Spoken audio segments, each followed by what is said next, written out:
Genesis chapter 48.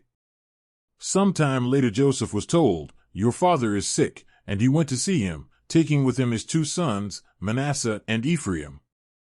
And it was announced to Jacob, "Your son Joseph has come to see you." Israel gathered her strength and sat up in bed. Then Jacob said to Joseph, "God Almighty appeared to me at Luz in the land of Canaan, and there he blessed me, saying, I will make him fruitful and multiply him. I will make you a community of peoples, and I will give this land to your descendants as an everlasting possession.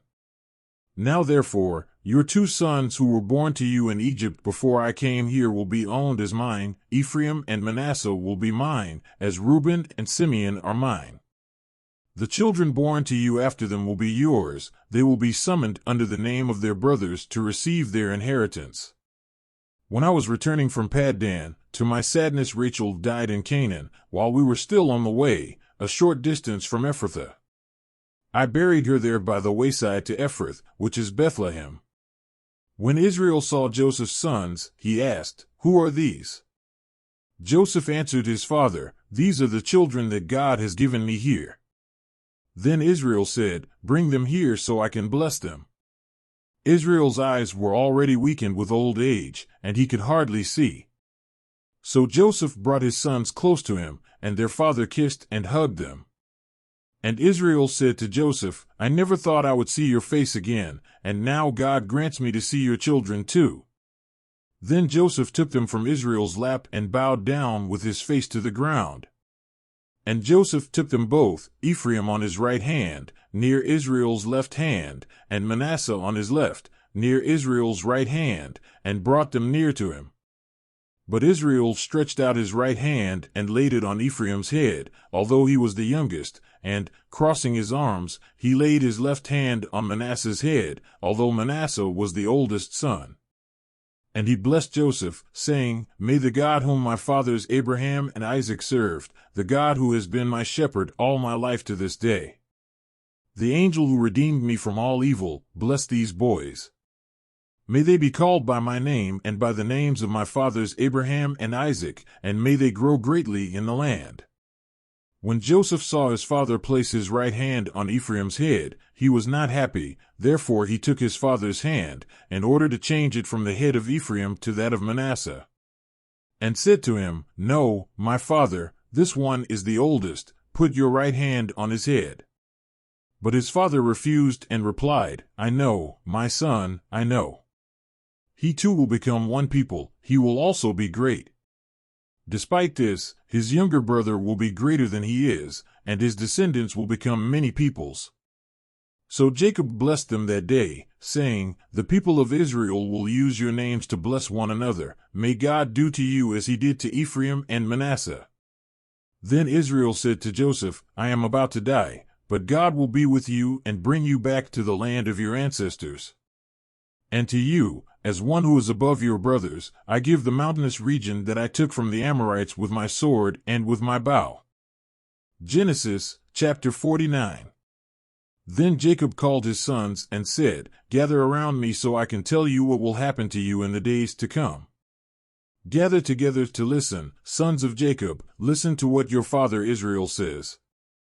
Reuben, you are my firstborn, my strength, the first sign of my strength, superior in honor, superior in power.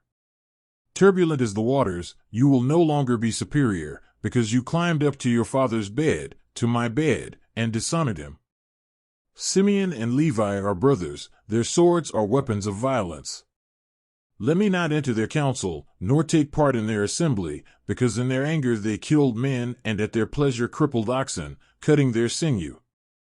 Cursed be your anger, so tremendous, and your fury, so cruel. I will divide them throughout the lands of Jacob and scatter them in Israel. Judah, your brothers will praise you, your hand will be on the neck of your enemies, your father's sons will bow down to you. Judah is a young lion. You come up, my son, after killing the prey. Like a lion he sits down, and he lies down like a lioness. Who dares to wake him up?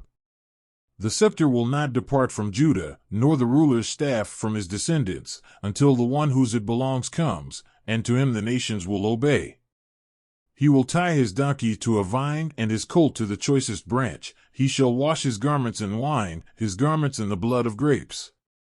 His eyes will be darker than wine, his teeth whiter than milk. Zebulun will dwell by the sea, and will become a haven for ships. His borders will extend to Sidon. Issachar is a strong donkey, lying down among his burdens. When he sees how good his resting place is, and how pleasant his land is, he will bow his shoulders under the burden and submit to forced labor. Dan will defend the right of his people like any of the tribes of Israel. Dan will be a serpent by the roadside, a viper by the wayside, that bites the horse's heel and makes its rider fall backwards. O Lord, I await your deliverance. Gad will be attacked by a band, but it is he who will attack and pursue you.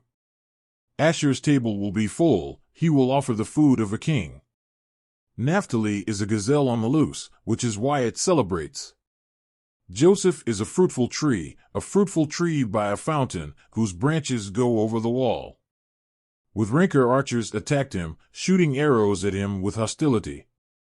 But his bow remained steady, his arm strong, swift to shoot, by the hand of the mighty one of Jacob, by the name of the shepherd, the rock of Israel. By the God of your father, who helps you, the Almighty, who blesses you with blessings from the heavens above, blessings from the depths, blessings of fertility and plenty. His father's blessings are superior to the blessings of the ancient mountains, to the delights of the eternal hills. May all these blessings rest on the head of Joseph, on the forehead of him who was separated from his brothers. Benjamin is a predatory wolf. In the morning he devours the prey, and in the evening divides the spoil. These are the ones who formed the 12 tribes of Israel, and this is what their father told them, when he blessed them, giving each one the blessing that belonged to him. Then Jacob gave them these instructions: I am about to be gathered to my ancestors. Bury me with my fathers in the cave in the field of Ephron the Hittite. In the cave in the field of Machpelah near Mamre in Canaan, the field that Abraham bought from Ephron the Hittite as a burial property. There were buried Abraham and Sarah his wife, and Isaac and Rebekah his wife. There I also buried Leah. Both the field and the cave in it were purchased from the Hittites. When he finished giving these instructions to his sons, Jacob lay down, expired, and was gathered to his ancestors.